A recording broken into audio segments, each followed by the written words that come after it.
President, I'm here once again to shed a little light on the dark money scheme to capture and control our Supreme Court.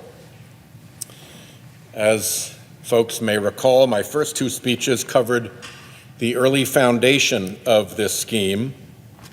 Prominent conservative lawyer Lewis Powell's detailed strategy memo for the corporate U.S. Chamber of Commerce, and then Justice Lewis Powell's work on the court to assure his corporate power strategy's success.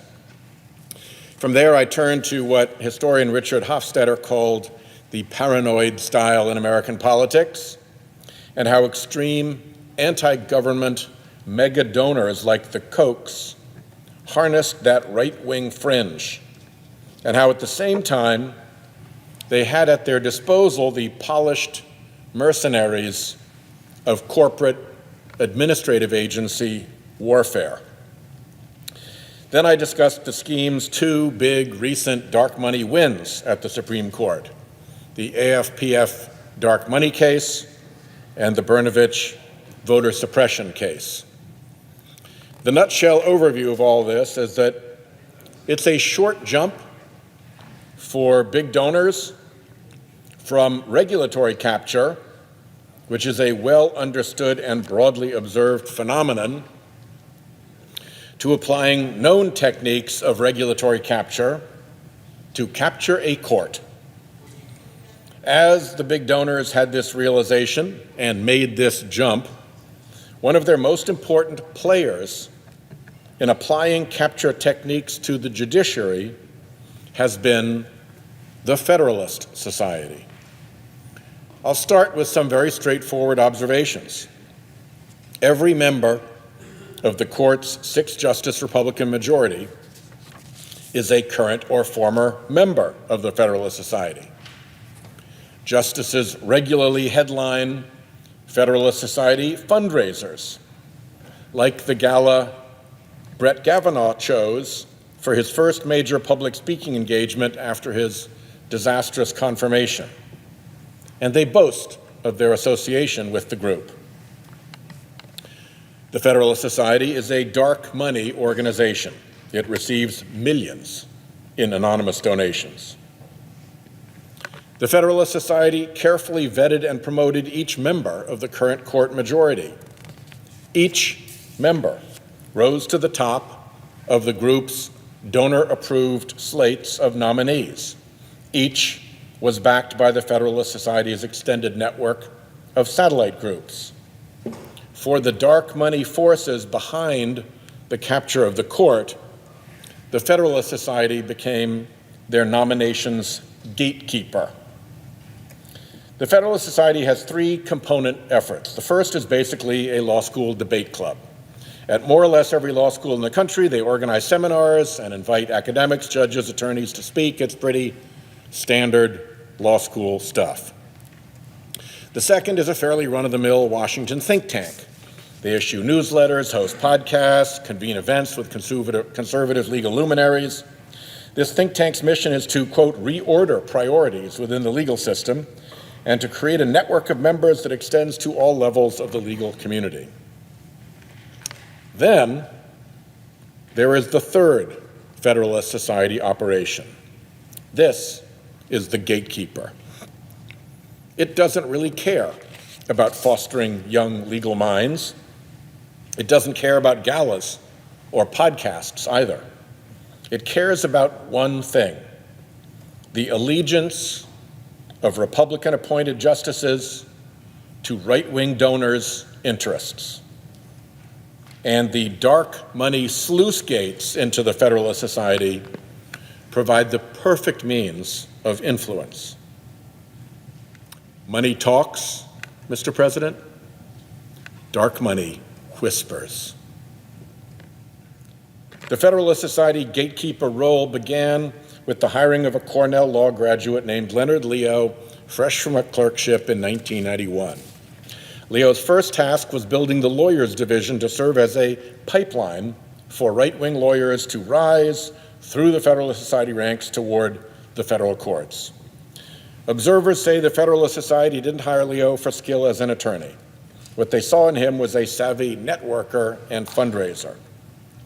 Johns Hopkins professor Stephen Teals, who's written extensively on Leo and the Federalist Society, says the idea was to build what he called a network with Leonard Leo at the center, to give conservatives a chance to meet one another and check one another out. Under Leo's new system, quote, the one thing all the lawyers would have in common is that they all know Leonard and he knows all of them. Big right-wing donors recognized the opportunity that Leo's Federalist Society operation presented. A trusted broker to sift through eager legal talent and pluck out adherents to donor-friendly right-wing legal doctrines, and then push the most promising adherents toward judgeships, where they could advance the scheme's ultimate goal of courts that will reliably rule in the donor's favor. As the New Yorker's Jeffrey Toobin has written, Leo quickly attracted the preeminent scheme funders, including the foundations of right-wing megadonors John Olin, Lindy and Harry Bradley, Richard Scaife, and of course the perennially mischief and malign Koch brothers. The scheme also raked in anonymous funding through Donors Trust, what has been called the dark money ATM of the right. As another observer of the conservative legal movement, Professor Amanda Hollis-Brusky said, the funders all got the idea right away that you can win elections, you can have mass mobilizations, but unless you can change the courts, there are limits to what you can do, end quote. In the second Bush administration, the Federalist Society quietly became the big donors' nominations turnstile. Bush and his team welcomed Leo's help. It made things easy. Need someone to pay for public relations cavalry to rescue a struggling circuit court nominee?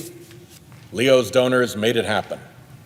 According to a 2003 email from a White House staffer to the then presidential staff secretary, a young guy by the name of Brett Kavanaugh, Leo coordinated, quote, all outside coalition activity regarding judicial nominations, end quote.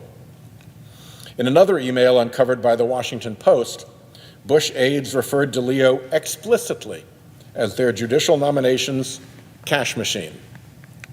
Leonard Leo will know, they said, where to find money to hold a presser for a failing nominee. That's from one Bush aide to another. They go on, we probably don't want the FedSoc, Federalist Society, paying for it, but he might know some generous donor, end quote. Leo's official FedSoc bio, still online today, boasts that he organized the outside coalition efforts in support of the Roberts and Alito U.S. Supreme Court confirmations. The goal, of course, was to change the court. The court changed. Under Chief Justice Roberts, the court's Republican-appointed majority served up scores of partisan 5-4 decisions, delivering partisan win after partisan win to identifiable Republican donor interests. Even before the Republican majority expanded to 6, that run of wins reached 80 partisan 5-4 decisions, a judicial rout favoring very happy right-wing donors. When Donald Trump assumed office, the Federalist Society gatekeeper role became even more obvious and even more toxic.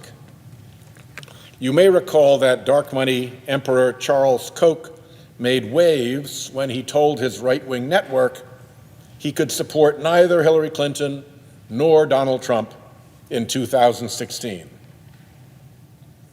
But the House of Koch and the House of Trump soon reached an accommodation. The House of Koch decided on a grand Trump gesture for their scheme donors. Let their operative, Leonard Leo, handpick a list of Supreme Court nominees for Trump to announce early in the general campaign.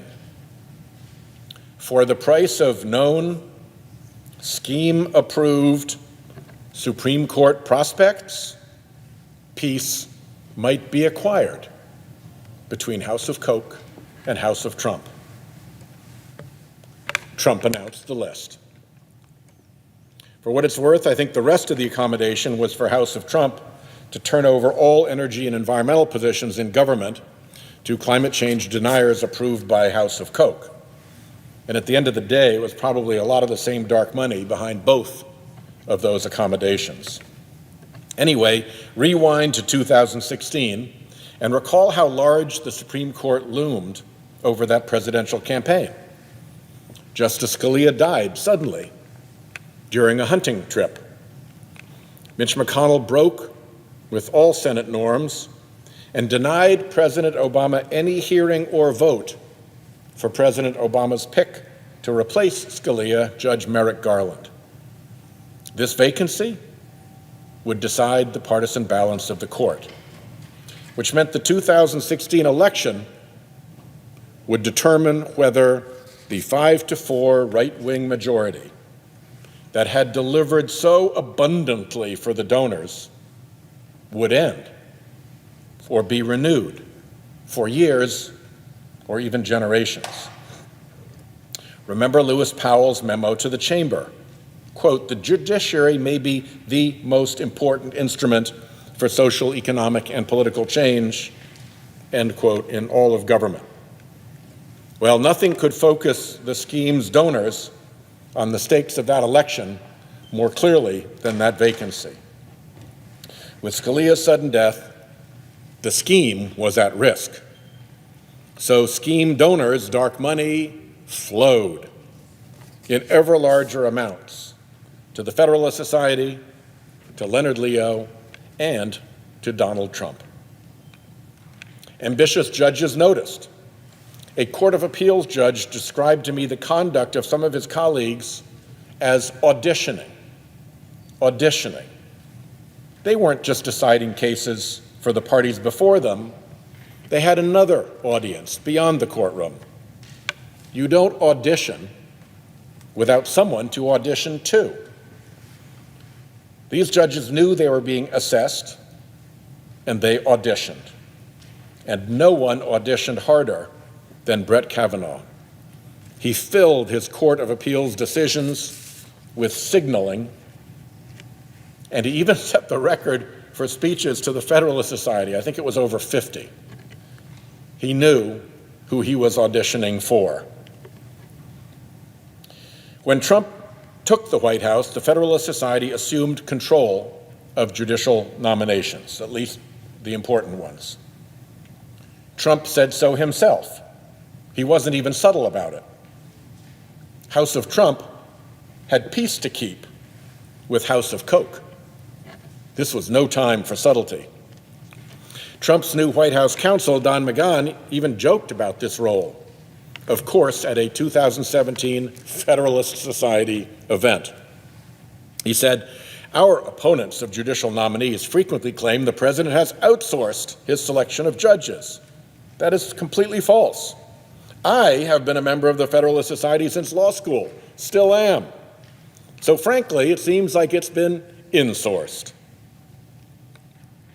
Leo became the gatekeeper in chief, actually taking leaves of absence from the Federalist Society to advise Trump directly on Supreme Court nominations. Now, there are unanswered questions about whether this was even legal, but the point was clear.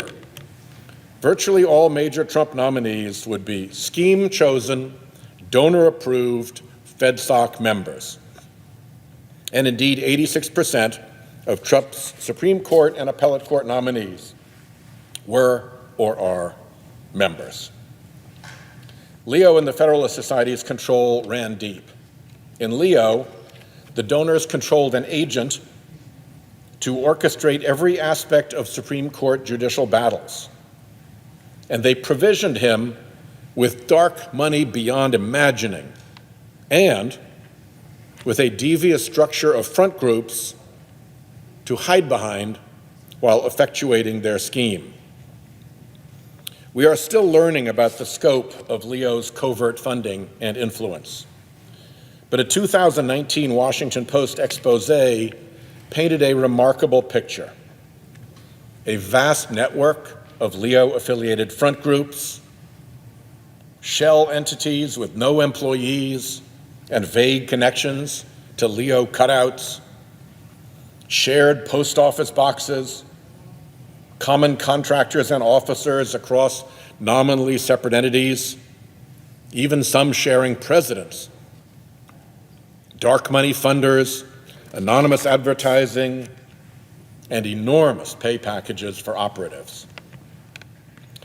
It has the earmarks, Mr. President, of a covert operation of the sort that is run by hostile countries in the intelligence arena.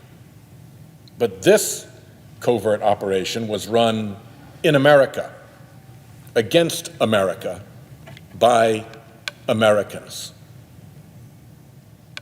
By the Post's reckoning, $250 million in dark money flowed through this apparatus.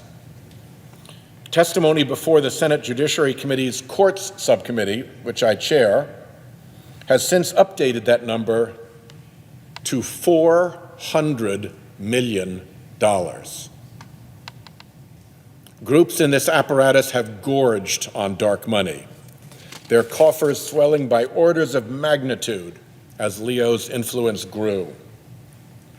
For instance, in 2002, Donors Trust, the scheme's dark money ATM, had contributed $5,000 to the Federalist Society. Scroll forward to the most recent year on record, it contributed $7 million.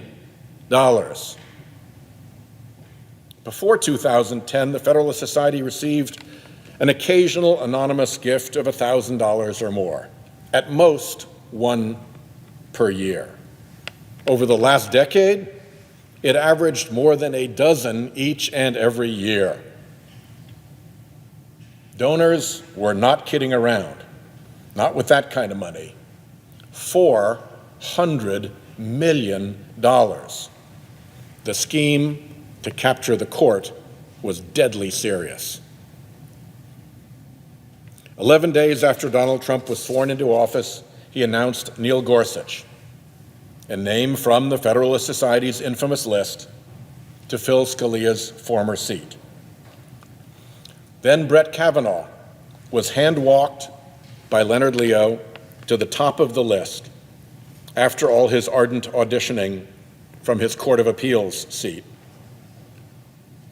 And 7 days before Donald Trump lost the 2020 election, Amy Coney Barrett, a Federalist Society member and regular featured speaker at Federalist Society events, filled Ruth Bader Ginsburg's former seat. The scheme's Federalist Society gatekeeper operation had delivered to its big donors a complete overhaul of the court in less than 4 years. One man, his secretive array of front groups, and hundreds of millions of scheme donors' money delivered a donor-approved 6-justice majority to the court.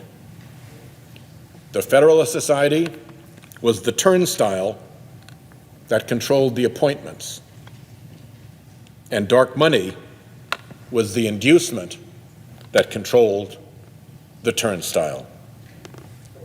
To be continued.